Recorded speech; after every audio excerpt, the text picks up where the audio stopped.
Senator Sanders says oversight is only getting tougher. Why someone would steal something that is already for free is beyond me. Do not want to drive from Texas and Louisiana for hours and come up here and splash around in the river a little bit. In county offices without an ordinance to approve it. According to the audit, the Lonoke County assessor had been issued a fuel card in the county's name. That was in 2011. Since then, more than $20,000 worth of personal fuel purchases were made. Quite a bit on the table for this session, with lawmakers expected to address everything from tax cuts to health care reform, economic reform. People look on in disbelief as crews bulldoze what remains of Myrtle Heights Baptist Church in El Dorado. Oh, it all belongs to God anyway, so I don't get upset about it. Billy Smith recently celebrated his 35th year as the church's pastor. I've seen people, a lot of people grow up, a lot of people in the ministry from here, a lot of preachers from here we've had come through here. Around 11 Monday morning, Pastor Smith says a lightning storm came crashing down on his neighborhood. It rattled us at the parsonage. I live behind it in the parsonage.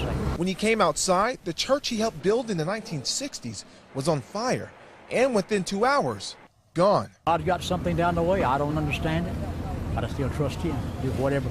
That's how we built it, trusted him. The fire chief says lightning not only started the church fire, but set fire to an oil well on the edge of town and caused smoke damage to the outside of a home. 3 fires all at once. We've had incidents like this before in town, you know, we just very rarely ever have them all at the same time. As crews clear out charred debris, members put up a makeshift cross. Pastor Smith says it's a symbol they will rebuild. I told some of these guys a while ago that you've heard me preach a lot of times that all this stuff's going to be gone one day, but I was planning on being gone first. Watch the windows. Behind me, behind me. All right, let's go. We're good. On the hunt. U.S. Marshals with a warrant! Hands up! Let me see your hands. They quickly track down their guy. Target's coming out the carport door, guys. Target coming out. They're the U.S. Marshals. We fully expected this guy to try to escape out the back window. And they're not leaving empty-handed.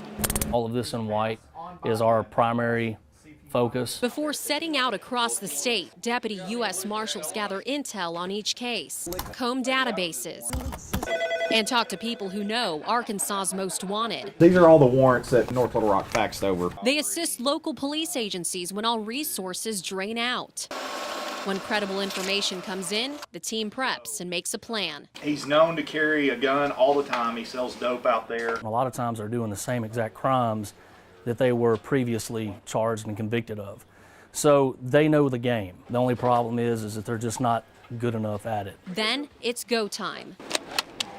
We're trusting each other with our lives. So it's actually the most important part of this thing is to make sure everyone knows what their job is. Second house on the right. We spent nearly 24 hours riding along with the U.S. Marshals Eastern Fugitive Task Force.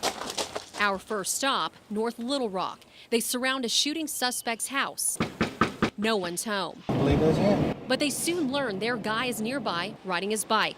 U.S. Marshals make the arrest and hand him over to North Little Rock Police. I mean, it's a great partnership. Sergeant Brian Dedrick credits U.S. Marshals for getting the job done. He says the task force can reach areas outside their jurisdiction. Our breacher's going to be Troyer. The U.S. Marshals made 400 arrests for North Little Rock Police in 2015 and are on track to do the same this year. They don't give up until they find them, so we're serving warrants in days now versus months before. Within the next hour, U.S. Marshals are on the move again.